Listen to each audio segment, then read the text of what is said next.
If she can carry that weight in a storm like this, what excuse do the rest of us have? The words were never spoken out loud by anyone in that moment, but they echoed through Jonathan Pierce's mind as he sat inside the back seat of his black Maybach idling at the corner of 42nd Street, Manhattan, while a violent storm turned the city into a blur of headlights, rain, and shaking reflections on glass. The windshield wipers fought uselessly against sheets of water as pedestrians rushed past like shadows with no faces, umbrellas flipping inside out under wind gusts that felt almost alive. Jonathan Pierce, 42 years old, billionaire investor and founder of Pierce Global Holdings, had seen market crashes, hostile takeovers, and political chaos, yet nothing made him feel as unsettled as what he saw through the rain-streaked window. Across the street, partially hidden beneath the flickering glow of a broken traffic light, an 8-year-old girl stood in soaked sneakers that splashed against ankle-deep water, her small arms wrapped tightly around the trembling frame of an elderly woman she was carrying on her back. The woman's head rested against the child's shoulder, her breathing slow, uneven, fragile in a way that made the world around them feel even louder. The girl's name, as Jonathan would soon learn, was Ava Johnson. Her face was tilted forward against the wind, her braided hair clinging to her cheeks, her small body leaning slightly forward with effort, but she did not stop. Not once. Not even when the wind pushed against her like an invisible wall. Jonathan frowned, his hand hovering over the door handle for a moment before pulling back as if his instincts were arguing with his logic. He had a board meeting in 20 minutes. 3 acquisition calls waiting. A schedule built around precision and control. Yet none of that mattered when he saw Ava step carefully over a flooded curb, adjusting the elderly woman higher on her back with a determination that didn't belong in someone her age. A pedestrian nearby glanced at them, slowed for half a second, then continued walking, choosing distance over involvement.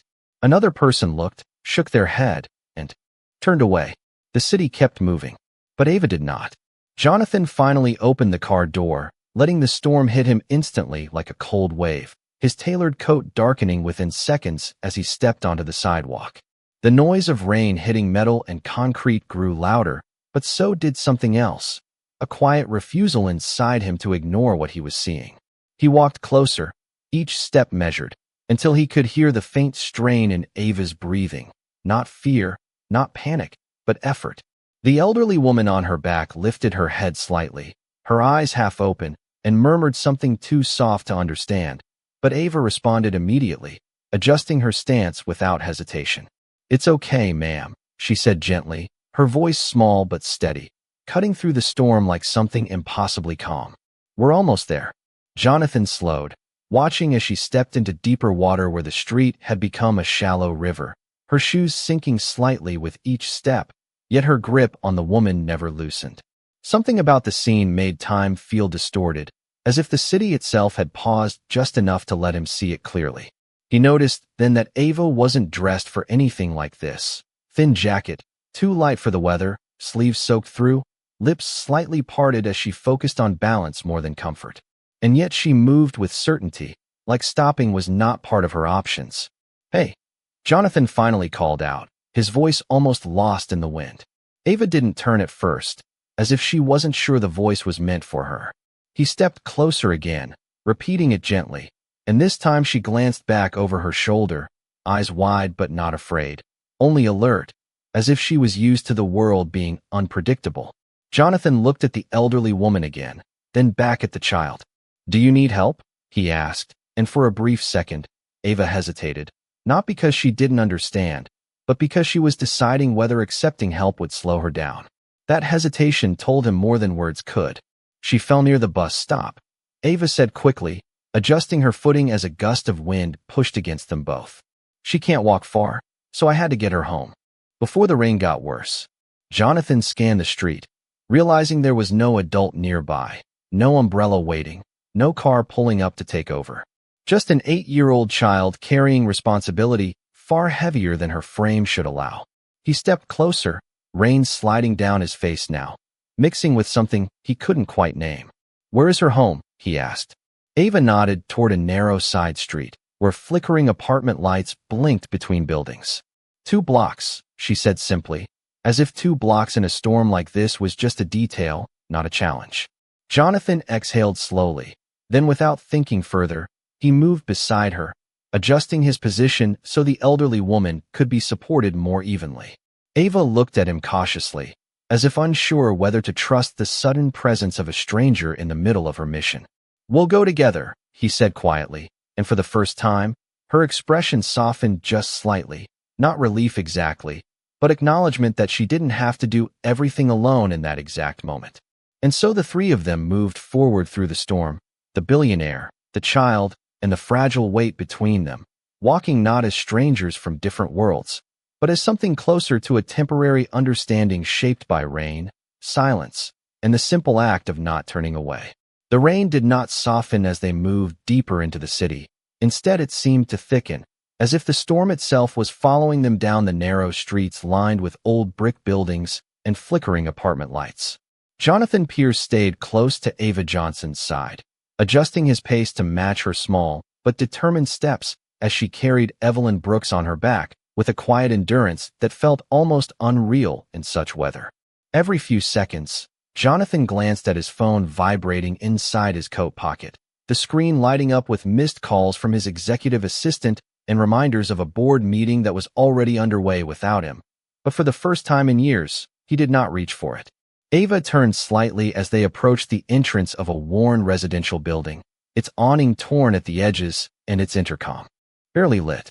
She carefully lowered her stance, letting the elderly woman slide down into her arms with a gentleness that contrasted sharply with the storm around them. Jonathan stepped forward immediately, helping steady Evelyn as her feet touched the ground, noticing how Ava never once let go until she was sure the woman could stand with support. Evelyn's eyes fluttered open more clearly now, her breathing still weak but steadier than before, and she looked at Ava with a faint expression of recognition that carried gratitude too deep for words. "You came back for me," she whispered, her voice trembling like fragile paper in the wind. Ava simply nodded as rainwater dripped from her eyelashes, her small hands still hovering near Evelyn's shoulders in case she needed balance. Jonathan looked between them, slowly processing what he was seeing, not just a rescue, but a pattern of care that seemed far too heavy for a child to carry alone. A neighbor finally opened the building door from inside, peering out with confusion before quickly rushing to help Evelyn inside, calling for warm blankets and dry clothes. Ava stepped back immediately, as if her responsibility had ended the moment someone else arrived, her expression shifting from focus to quiet withdrawal. Jonathan watched as she turned away without hesitation, stepping back into the rain as if disappearing into it was the most natural thing in the world. "Wait," Jonathan called out, his voice cutting through the storm just enough for her to pause mid-step. Ava looked back over her shoulder, rain sliding down her face, her expression calm but unreadable. "Where are you going now?" he asked, taking a step closer.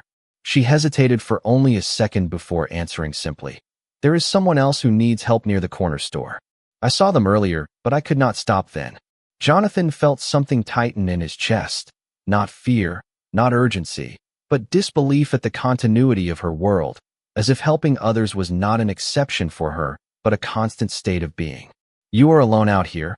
he asked, though the answer already felt obvious. Ava did not respond directly, instead adjusting her soaked sleeves as another gust of wind pushed through the street.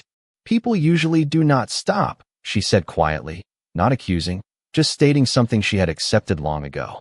Jonathan stood still for a moment, watching her small figure shift slightly as she prepared to walk again into the storm. And for the first time that evening, he felt completely out of place in his own life. He thought of his meetings, his buildings, his decisions that moved markets and headlines, and realized none of them had ever required him to stand in cold rain for someone who could not repay him. Ava began to walk again, slower now, but still steady, and Jonathan found himself following without fully deciding to do so. They moved past dim storefronts and empty sidewalks until the storm swallowed the distance between them and the rest of the city, leaving only the sound of rain and their footsteps. At one point, Ava stopped briefly beside a closed bakery, peering through the glass as if checking something only she understood, then continued on when she saw nothing changed. Jonathan finally spoke again, his voice lower now, almost careful. Do you always help people like this? Ava looked ahead as she answered. If I see them, I try. Sometimes I cannot finish everything, but I try. The simplicity of her words struck him more than anything else, because there was no expectation in them, no desire for recognition or reward, only certainty in action. As they turned another corner, Jonathan's phone buzzed again, louder this time, and he finally pulled it out, staring at the screen for a long moment before turning it off completely. Ava noticed, but did not comment, only continued walking as if nothing had changed, though something clearly had. The storm seemed less chaotic now, or perhaps he had simply stopped resisting it. In the distance, another flicker of movement caught Ava's attention, and she quickened her pace without hesitation, disappearing slightly ahead into the rain. Jonathan followed faster this time, his focus narrowing, not on his world behind him, but on the small figure leading him forward into one he did not yet understand. The rain continued to fall in steady waves as Ava Johnson led. Jonathan pierced down another narrow street, where the glow of streetlights reflected off deep puddles like broken pieces of gold scattered across the pavement. The city felt quieter here, almost distant, as if the storm had pushed everything else into another world. Jonathan noticed Ava's pace quicken again, her attention locked ahead toward a small corner store with a flickering neon sign that struggled against the wind. Without hesitation, she moved toward it, and Jonathan followed closely, his polished shoes now completely soaked, his presence in this environment feeling increasingly unfamiliar with every step. Outside the store, an older man stood under a broken awning, holding onto a stack of grocery bags that kept slipping from his arms as the wind pushed against him. He looked overwhelmed, trying to steady both himself and the scattered items before they fell into the water pooling at his feet. Ava immediately rushed forward without hesitation, placing her small hands on one of the bags to stabilize it before it could slip further. "I have you," she said softly, her voice calm but focused, as if she had done this many times before. The man looked down at her in surprise, blinking through the rain, clearly not expecting help from someone so small.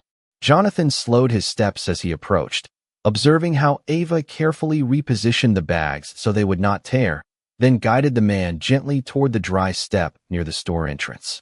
The man muttered a quiet thank you, his voice filled with relief, while Ava simply nodded as if it was the most natural response in the world. Jonathan stepped closer, instinctively reaching into his coat and pulling out his wallet, ready to offer assistance or compensation. But before he could speak, Ava looked at him briefly and shook her head slightly. It was not disrespectful, just firm, as if she already understood what he was about to do and had no need for it. "He just needed help holding things," she said simply, brushing water from her sleeve as she checked that the man was stable. Jonathan paused, his hand still halfway inside his coat, realizing that his instinct to solve every situation with money had no place in what he was witnessing.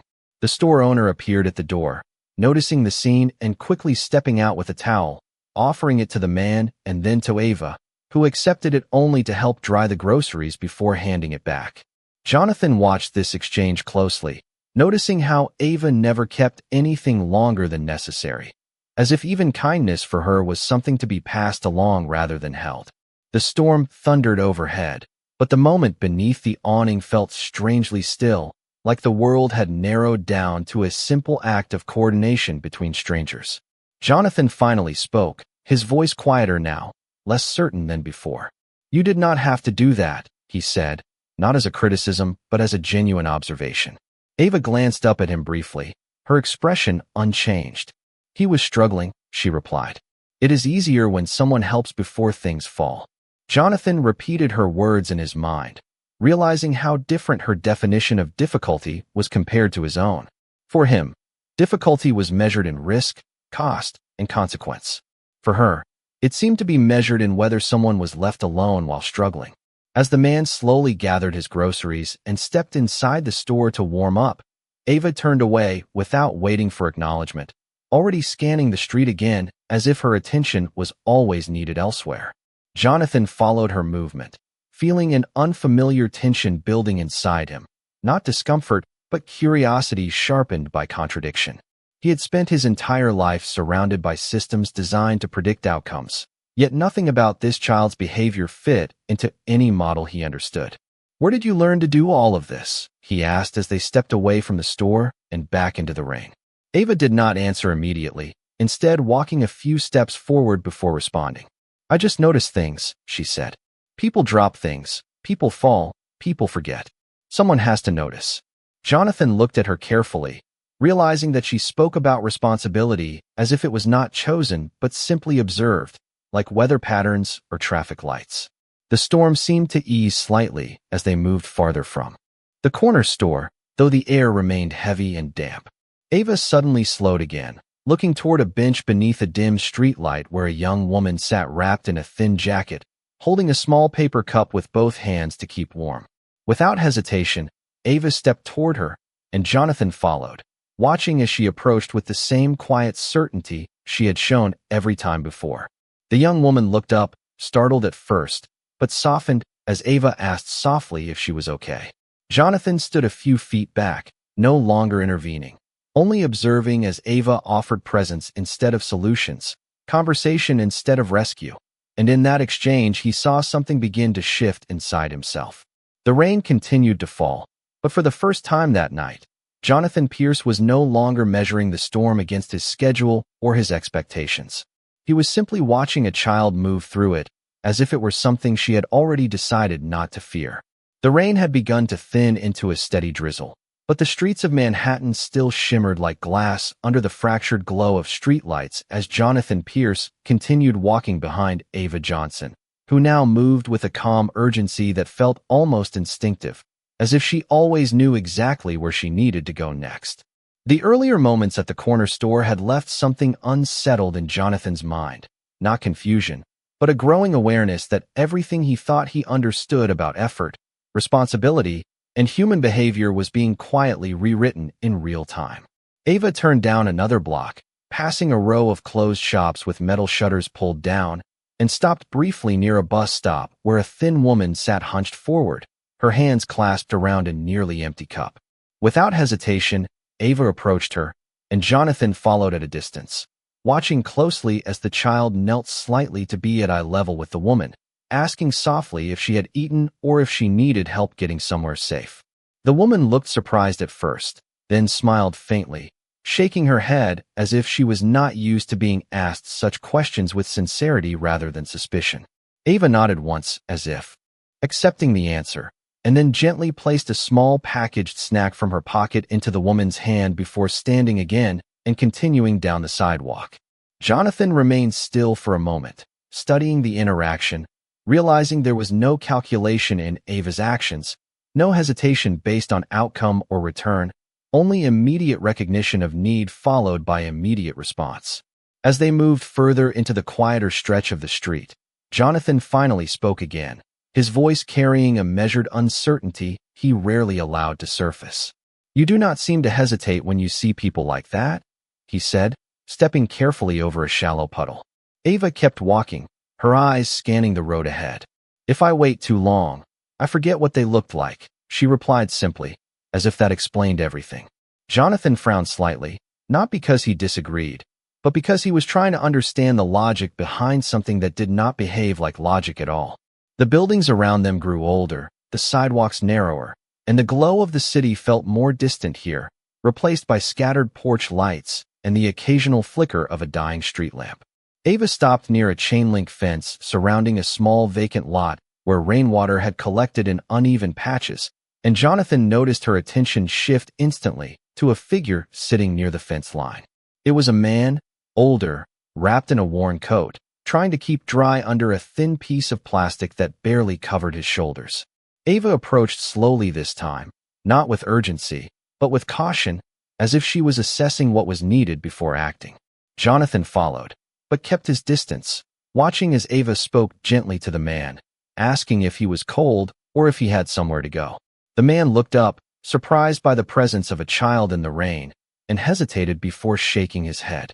Ava nodded again, then carefully removed her own jacket, despite the cold that immediately showed in the way her shoulders tightened, and placed it beside him so he could use it as additional cover.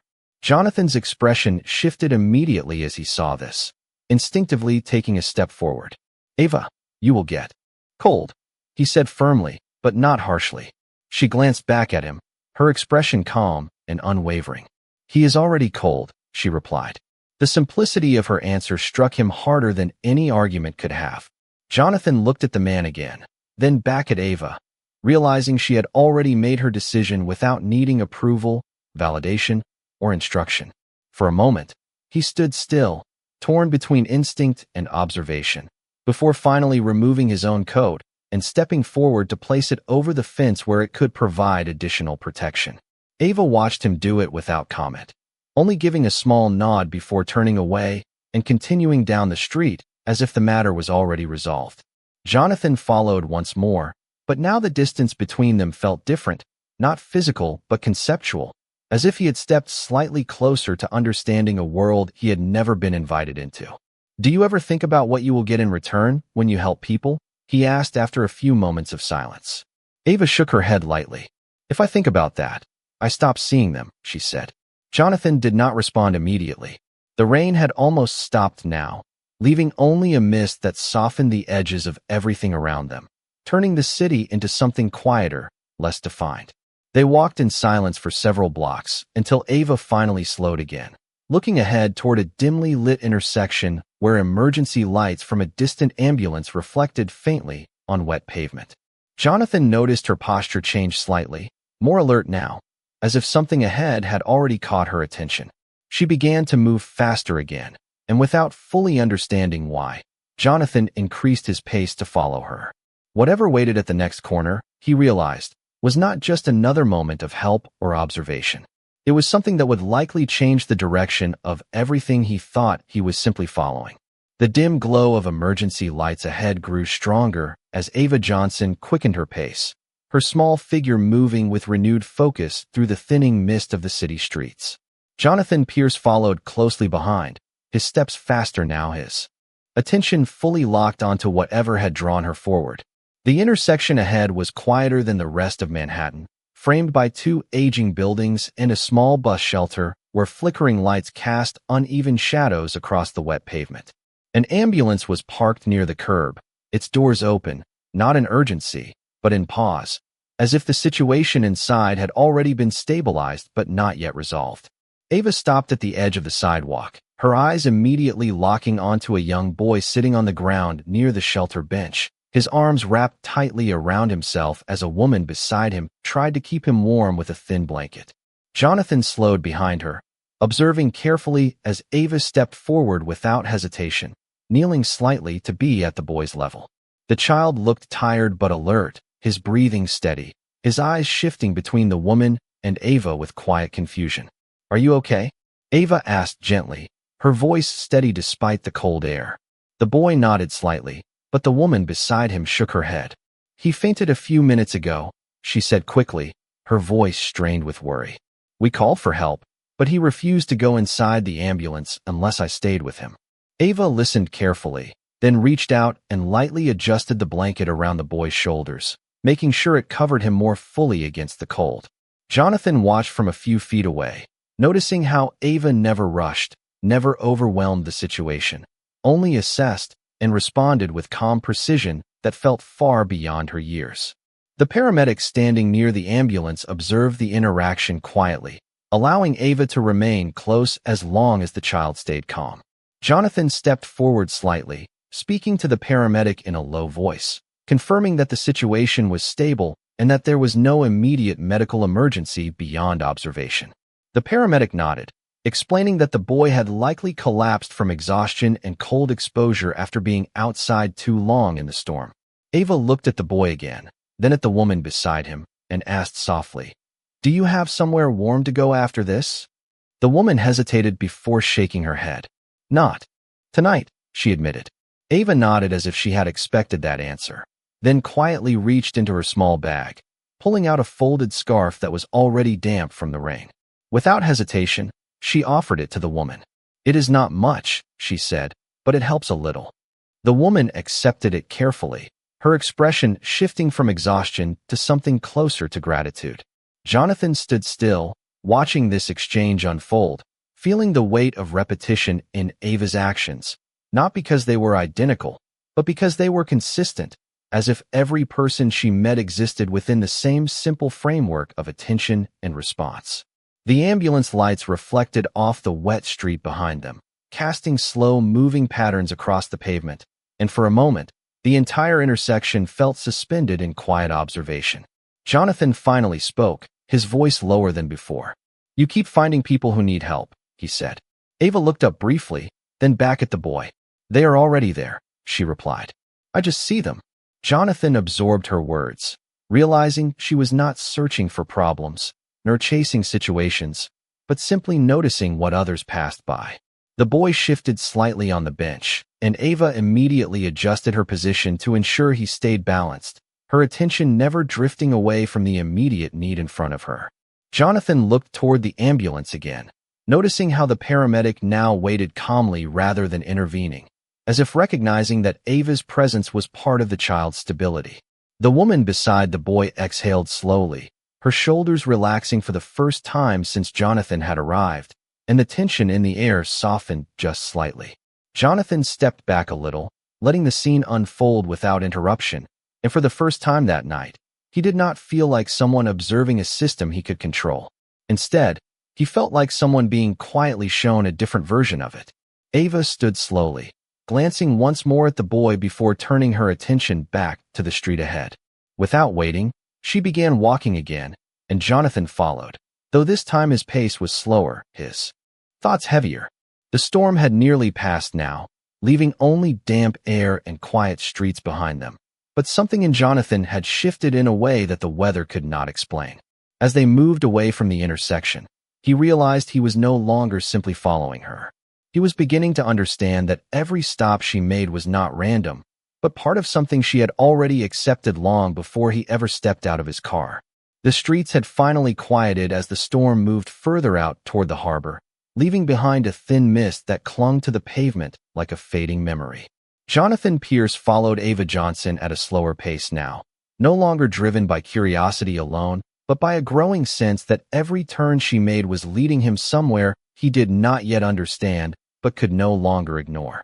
The city around them felt different in the aftermath of the rain, softer in some places, harsher in others, as if the storm had stripped away distractions and left only what was necessary. Ava stopped in front of an older residential building with a cracked stone entrance and dim hallway lights that flickered inconsistently. Without hesitation, she stepped inside, and Jonathan followed just behind her, noticing how she moved through the space with familiarity, not hesitation. The hallway smelled faintly of old wood and warm food, a contrast to the cold, wet streets outside. Ava climbed the narrow staircase to the second floor, her steps light but certain, and Jonathan followed carefully, his presence now quieter, as if he understood that speaking too loudly would disturb something fragile. At the end of the hallway, Ava stopped at a slightly worn door and knocked gently twice before entering without waiting for a response. Jonathan paused for a moment before stepping inside behind her. The room was small but warm, lit by a single lamp near a window where rainwater still traced faint lines on the glass. Inside, several small bags were stacked neatly near the wall, filled with basic supplies like food, blankets, and medicine. Ava immediately moved toward them, opening one of the bags to check its contents with practiced efficiency. Jonathan looked around, noticing the quiet order of the space, not chaotic or neglected, but carefully maintained, as if every item had a purpose and every corner had a role. An elderly woman sat in a chair near the window, resting under a thick blanket, watching Ava with a tired but calm expression. Jonathan recognized her from earlier that evening, the woman Ava had helped before the storm fully settled. "You brought her here," Jonathan said softly, more to himself than anyone else. Ava nodded without looking up, continuing to sort through the supplies. "She cannot stay outside," she replied simply. The elderly woman smiled faintly, adjusting her blanket. "She brings things before I even ask," she said quietly, her voice still weak but steady. Jonathan stepped further into the room, noticing now that this was not just a place of rest, but a small center of activity. A notebook lay open on a table near the lamp, filled with handwritten notes, names, addresses, and short descriptions of people and what they might need. Jonathan picked it up slowly, scanning the pages, realizing that Ava had been keeping track of individuals across multiple blocks, organizing information that most adults would overlook entirely. He looked back at her, uncertainty and understanding beginning to merge in his expression. "You keep track of all of this?" he asked. Ava glanced up briefly, then returned to sorting items. "If I do not write it down, I forget who still needs help," she said. Jonathan stood still for a moment, absorbing the simplicity of her explanation, realizing that what he was holding was not just a notebook, but a map of attention, a record of people who would otherwise remain unseen. The elderly woman shifted slightly, watching Jonathan carefully but without fear. "She started doing this after I fell last winter," the woman said. "She brought food before anyone else even knew I was struggling." Jonathan slowly placed the notebook back on the table, his mind now struggling to align what he had seen across the city with what he was seeing in this small room. Ava moved toward a shelf, placing the remaining supplies in organized rows, each movement precise, deliberate, and familiar. There was no sense of urgency now, only continuation, as if everything she did was part of something ongoing rather than isolated moments. Jonathan finally spoke again, his voice lower than before. "Do you have anyone helping you with this?" Ava paused briefly, then shook her head. "People are busy," she said. "If I wait, things take too long." The answer lingered in the room longer than expected, not because it was complicated, but because it was not. Jonathan looked around again, seeing now that this space was not just a shelter from the storm, but a system built quietly by a child who had decided not to ignore what others overlooked. He thought about the intersection, the corner store, the bus stop, and the man under the fence earlier, and realized none of those moments had been random. They were part of a pattern he had walked into without realizing it. Ava finished arranging the supplies and closed the bag carefully, then turned toward the window where the rain had almost completely stopped. She stood there for a moment, watching the city lights reflect off the wet streets below. Jonathan approached slowly, stopping a few feet behind her. "Why do you do it?" he asked finally. Ava did not turn around immediately. When she spoke, her voice was quiet but steady. "Because when I was younger, I waited for someone to notice," she said. "And I know what it feels like when no one comes." Jonathan did not respond right away. The weight of her words settled into the room like the final echo of the storm outside. He looked at the notebook again, then at the supplies, then at the small figure standing by the window, and for the first time that night, he understood that following her had never been about curiosity. It had been about witnessing something he had spent his entire life moving too fast to ever see. The apartment remained quiet after Jonathan Pierce stopped speaking, as if the entire room had adjusted itself to the weight of his silence. Outside the window, the last traces of the storm had faded into a soft gray mist that hovered above the Manhattan streets, reflecting faint city lights like scattered fragments of glass. Ava Johnson stood near the window, her hands resting lightly on the edge of the sill, watching the world below, as if she was still listening to something the city itself was saying. Jonathan remained a few steps behind her, no longer checking his phone, no longer thinking about time, only observing the small, steady presence in front of him that had pulled him through half the city without explanation. The elderly woman sat quietly in her chair, now more comfortable under the blankets Ava had arranged earlier, her breathing steady and calm, her eyes occasionally shifting between Ava and Jonathan with quiet curiosity. Jonathan finally moved closer to the table where the notebook still lay open, its pages filled with carefully written notes, names, and brief observations. He sat down slowly, as if unsure whether he was allowed to remain in this space, then began reading more carefully, line by line. Each entry described someone he did not know, but Ava clearly did. A man who worked nights and often forgot meals. A mother who stood outside a grocery store every Thursday hoping for discounted bread. An older couple who lived 3 buildings down and rarely left their apartment. None of these details were dramatic, none of them visible from the outside, yet all of them were recorded with precision and care. Jonathan closed the notebook gently, feeling a shift in the way he understood attention itself. Ava turned from the window and walked back toward the small table, noticing his focus. "You write all of this down without anyone asking you to?" he asked quietly. Ava nodded as she picked up a small cup of water and placed it near the elderly woman. "If I do not remember, they disappear from the list," she said. Jonathan looked at her carefully, trying to understand how someone so young had built a structure of awareness that felt more stable than anything he had created in his own world of business and systems. The elderly woman adjusted slightly in her chair and spoke in a calm, tired voice. "She knows everyone on this street," she said softly. "Even people who think they are invisible." Jonathan turned his head slightly toward the woman, then back to Ava, who was now organizing a few remaining supplies on the table with deliberate care. "How long have you been doing this?" Jonathan asked.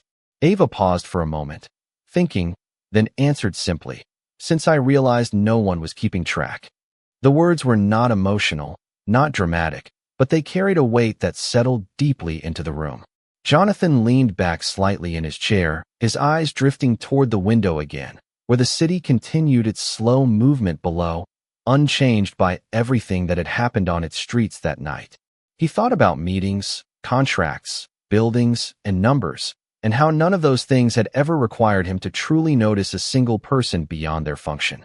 Ava moved toward the elderly woman again, checking the blanket, adjusting its edge with gentle precision, ensuring she was warm enough before stepping back. There was no sense of performance in her actions, no awareness of being observed, only continuation of something already established. Jonathan finally spoke again, his voice quieter than before. "You are doing something most adults would not even attempt," he said. Ava glanced at him briefly, then returned her attention to the table. "It is not something special," she replied. "It is just what needs to be done." The simplicity of her answer lingered in the air longer than expected. Jonathan stood up slowly and walked toward the window, placing one hand lightly against the glass as he looked out at the city that had once felt entirely familiar to him. Now it felt slightly different, as if a layer he had never noticed had been revealed. Behind him, the elderly woman closed her eyes for a moment, resting more comfortably, while Ava continued organizing small items into neat, purposeful arrangements. Jonathan turned back toward her. "Do you ever stop?" he asked. Ava looked up briefly. "When everything is okay," she said. Jonathan nodded slowly, though he was no longer sure what "okay" truly meant in the way she used it. The room remained warm and still, the sound of the city now distant and softened. Jonathan returned to the table and looked once more at the notebook, this time not as a record of information, but as something closer to a map of attention that he had never been taught to read. Ava stood near the window again, watching the street below as the last trace of rain disappeared from the glass. Jonathan observed her in silence for a long moment, realizing that nothing about her movements sought recognition, nothing about her actions asked for acknowledgement. Yet everything she did seemed to leave an impact that extended far beyond the moment itself. And for the first time since the storm began, Jonathan understood that following her had not led him to a place, but to a way of seeing that he could no longer unlearn. The quiet inside the apartment had settled into something deeper than silence, as if the space itself had begun to reflect the stillness in Jonathan Pierce's mind. Outside the window, Manhattan was fully returned to its normal rhythm, headlights sliding through damp streets, distant horns echoing between buildings, and people moving forward as if the storm had never interrupted them. But inside, Jonathan remained seated at the small table, his attention no longer pulled by the outside world, but anchored entirely to what he had witnessed over the past hours. Ava Johnson stood near the elderly woman again, adjusting the blanket once more with careful hands, checking her breathing, ensuring comfort in a way that felt routine rather than exceptional. The elderly woman had fallen into a light rest, her face calmer than before, her presence now steady within the small room that Ava seemed to have transformed into a place of quiet care. Jonathan looked at Ava for a long moment, noticing how she moved without urgency now, as if the storm outside had never dictated her behavior in the first place.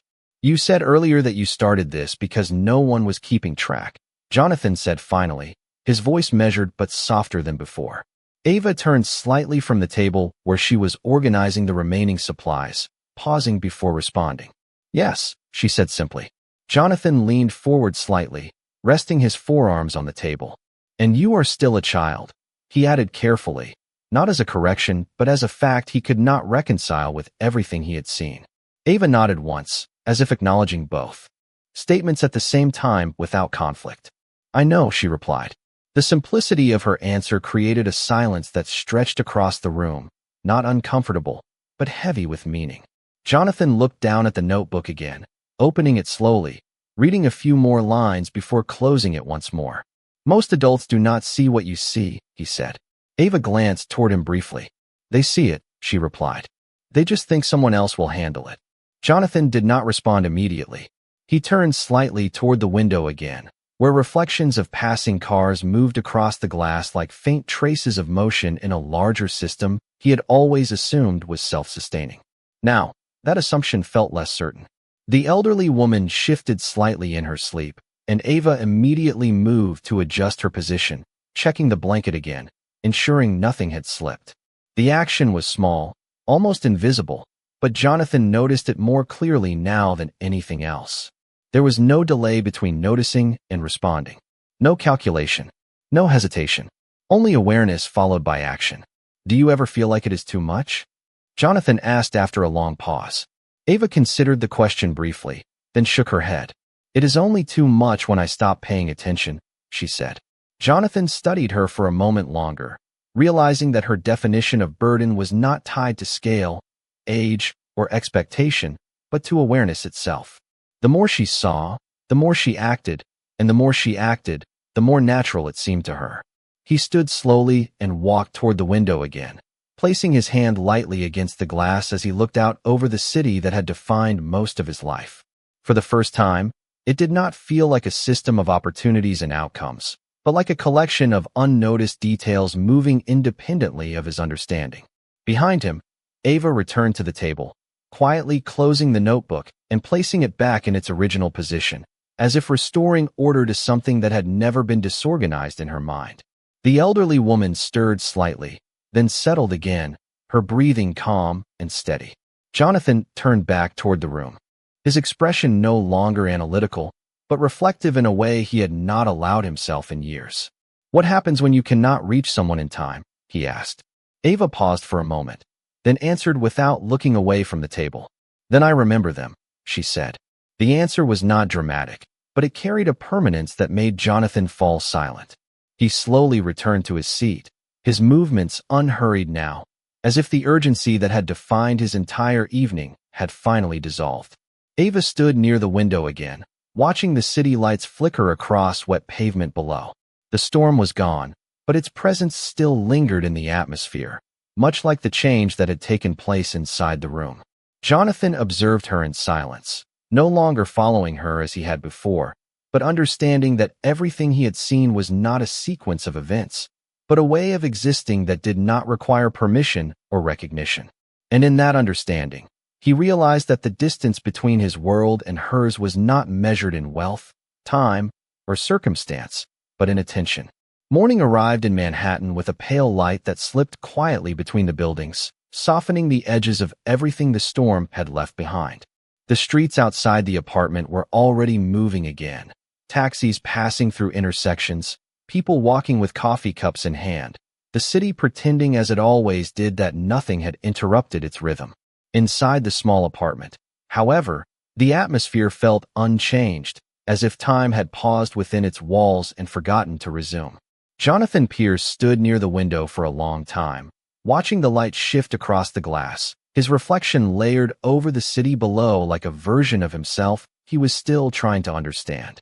Behind him, Ava Johnson was already awake, moving through the space with the same quiet purpose as the night before, checking on the elderly woman who now rested more comfortably, adjusting the blanket with careful attention before placing a small glass of water within reach.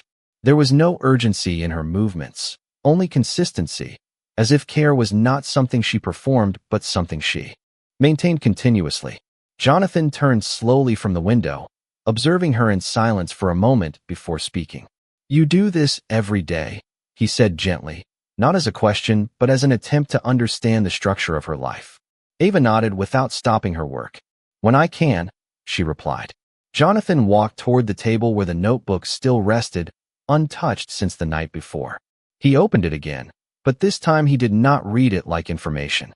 He read it like evidence of something he had previously failed to recognize.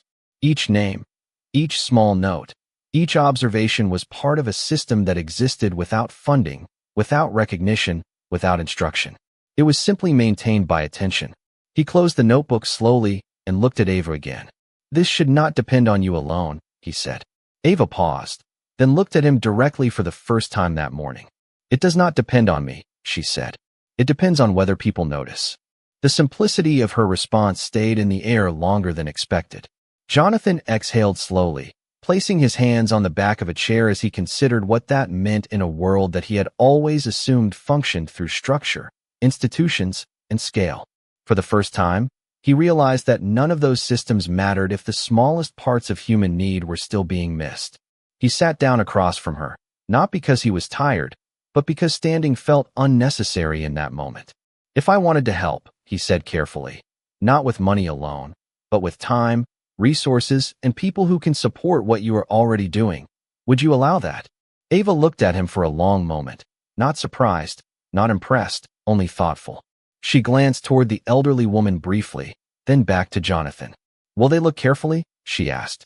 Jonathan nodded without hesitation. "Yes," he said. Ava considered this, then gave a small nod. "Then they can help," she said simply.